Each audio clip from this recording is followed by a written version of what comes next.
tuturor! Astăzi o să fac adevăr și provocare 2. Știu că unii dintre voi ați așteptat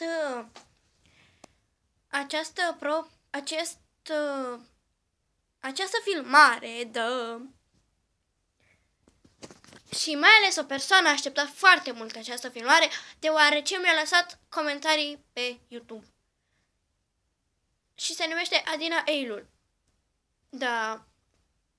Și plus mi-a trimis și mesaje.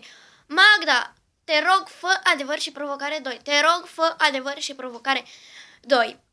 Și wow! M-am gândit să fac adevăr și provocare 2. Da. Și să începem.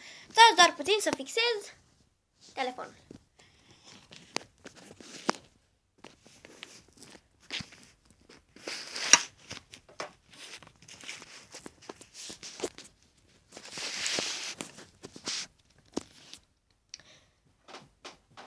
Da, deci prima provocare e să vorbești cu accent franțuzesc pe tot parcursul emisiunii, filmării.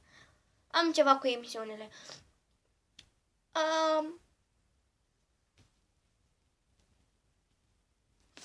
Bună ziua! Astăzi o să facem adevăr și provocare 2. Să continuăm cu a doua provocare. Oh, Doamne!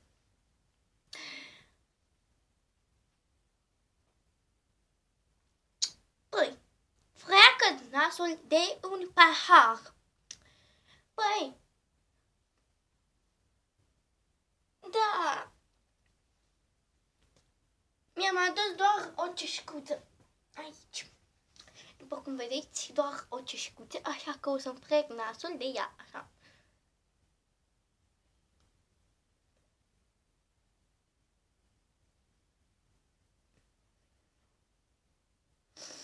Wow, mi s-a înroșit nasul.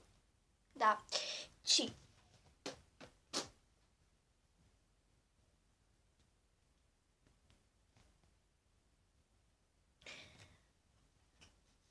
a treia provocare este: dă-te cu capul de pereți.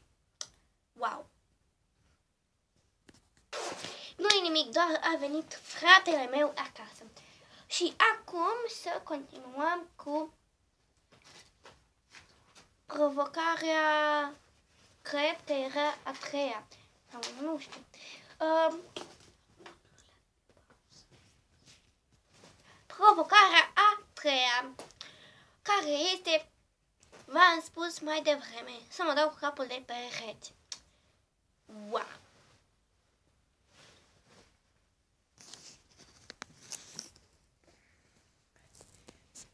O să mă dau cu capul de pereți. Wow, ce minune!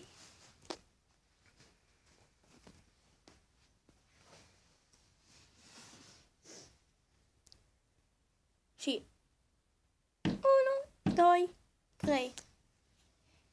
Gata, oameni buni! Am terminat cu datul cu capul de pereți. Și acum o să termin și cu vorbitul accent franțuzesc, fiindcă, sincer, mă enervează începând de acum. Wow! Deci chiar m-a enervat acel accent.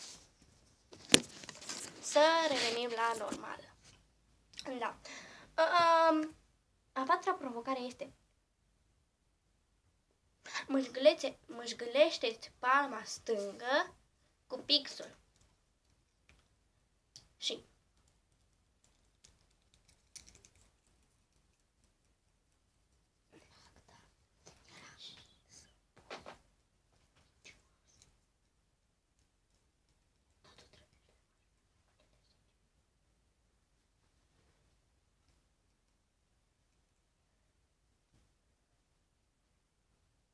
tadam!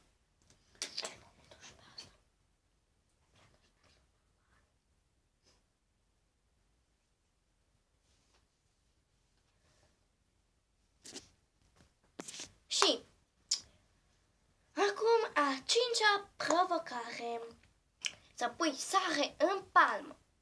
apoi să pui peste un cub de gheață. N-am încercat asta. Cred că mi-a intrat în cap acel accent. Wow! Și eu credeam că nu o să pot vorbi cu accent francez, dar de fapt el mi-a intrat în cap. Și nu mai știu cum să-l scot acum. Deci, să pun sare în palmă și apoi să pun un cub de gheață peste. Sincer, nu am încercat asta până acum, dar o să încerc acum pe pielea mea. Wow! Deci, am pus sare. Uitați-vă și acum.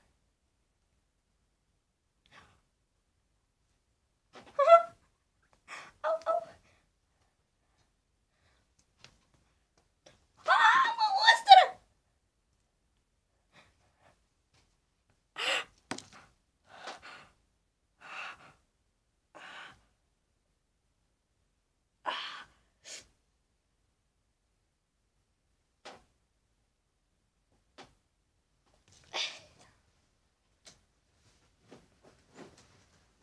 Doar puțin.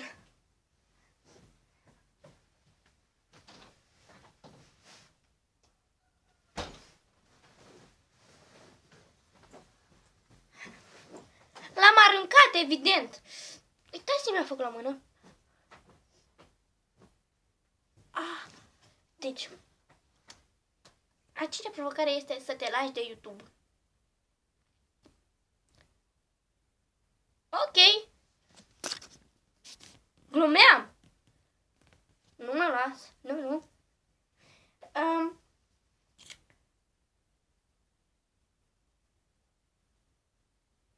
Și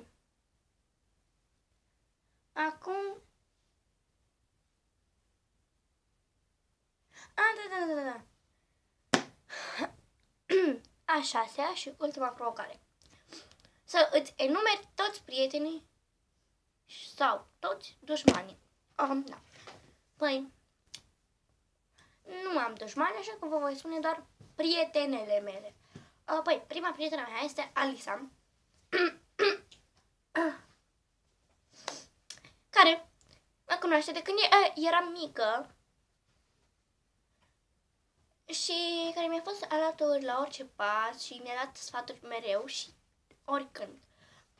La prietena mea este Bianca. Acum nu prea vorbim, deoarece ne-am cam certat din cauza unui motiv prostesc. Da, dar tot este prietena mea. Eu o consider prietena mea, așa va fi mereu. A treia prietena mea este Adina. Este prietena mea de anul trecut. Adică anul trecut nu vorbeam, dar anul acesta mi-am dat seama că, de fapt, nu mi-am dat seama. Este prietena mea care îmi dă și ea sfaturi și care mă ajută, care câteodată face glume și da.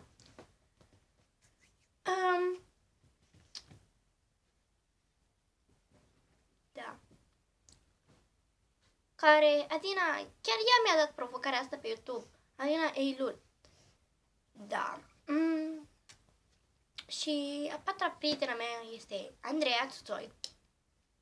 Da. Care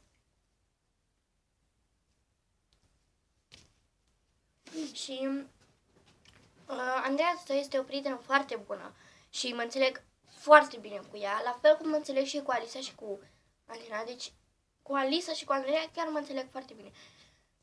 Și cu Bianca mă înțeleg foarte bine, deci chiar foarte bine, doar că acum v-am spus, nu vorbim din cauza unui motiv prostesc. Și să continuăm cu Andreea. Este o prietenă mea foarte bună, care mă ajută mereu și păstrează foarte multe secrete și, da, care mă sfătuiește. Prea are cu ce să mă sfătuiască, e cam mică și, da, dar, da. Și a cincea prietena mea este Larisa, care este și colega mea de bancă și care a zis, încă mă ustură palma, care este și colega mea de bancă și care ne înțelegem nu foarte bine, dar ne înțelegem bine. Și este prietena mea. Iubi!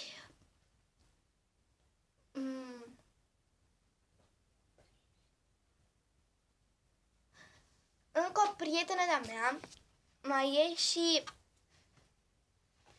Uitați-l pe fratele meu! Uitați-l, vreți să-l vedeți? Uitați-l, uitați-l! Așa.